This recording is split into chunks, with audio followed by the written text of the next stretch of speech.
Welcome back to another podcast with Mr. Hagen, and this is our final podcast on the determinants of supply. And so let's get right at it. My good that we're going to analyze is going to be gasoline again. So we've done that a couple times. So we're going to put quantity of gas is on the horizontal axis, price of gas is on the vertical axis, and you got your supply curve for gas, your demand curve for gas, and then some equilibrium price, whatever the price of gas is, and equilibrium quantity, the amount of gas being bought and sold in the market. And then we add a real world event to this, so everything's in equilibrium, and then we get some change here, my real world event, which is going to be an increase in the price of heating oil. Increase in the price of heating oil.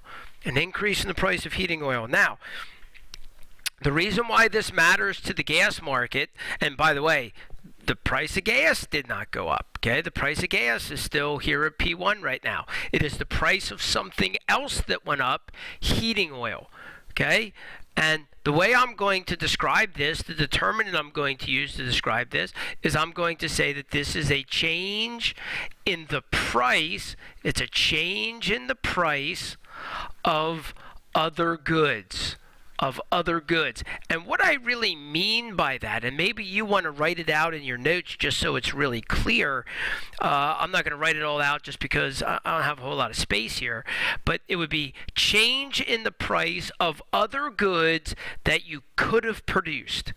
It is a change in the price of other goods that you could have produced. So if there's a gasoline company, right? Another good that they could have produced instead of gasoline is they could have produced heating oil, okay, that people use to heat their homes. So they could either produce gas or they could produce heating oil. Now, they currently produce gas.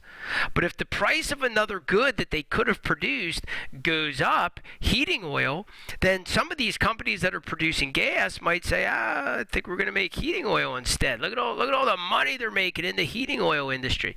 So if the price of heating oil goes up, some gas companies are going to switch over to making heating oil. The determinant is a change in the price of other goods that you could have produced, and that's going to cause the supply curve for gas to shift in to the left. Okay? As some gas producers go make heating oil instead, the supply for gas is going to shift in to the left. So that we'll call that supply curve S2.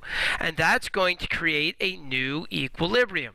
My new equilibrium is going to be where the new supply curve hits the old demand curve, come across, and that's going to cause the price to go up. Now be careful, price of what to go up?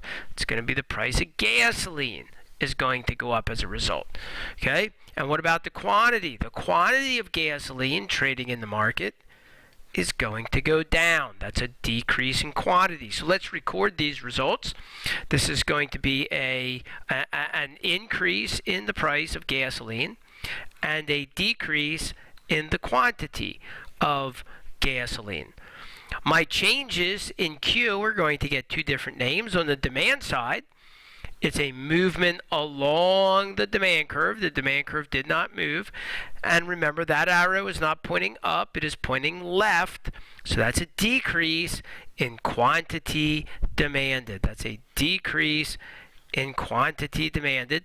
And then on the supply side, the supply curve shifted, and it shifted left, and left is a decrease. So that would be a decrease in supply, a decrease in supply. So let's just talk that through one more time.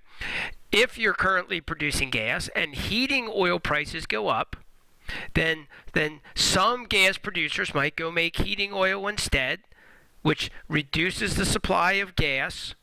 That causes the price of gas to go up because there's less of it in the market. And that causes producers to buy less gas at that higher price, which is a decrease in quantity demanded. Let's look at our rule. Our rule says this: anytime you get an increase in the price of other goods that you could have produced, that causes the supply curve to shift to the left, because some people are going to go produce that other good that is getting the higher price. On the other hand, if I had said, what if you get a decrease in the price of the other good? What if you get a decrease in the price of heating oil? Well, then some people who make heating oil are going to switch to making gasoline. They're going to leave the heating oil industry because the price got too low. And so that's going to cause the supply curve for gasoline to shift to the right. Okay? Increase in the price of other goods that you could have produced, supply shifts left. Decrease in the price of other goods that you could have produced, and supply for your good will shift to the right. That does it for our determinants of supply. Thanks for joining us. This has been Mr. Hagan, and we'll see you on the next podcast.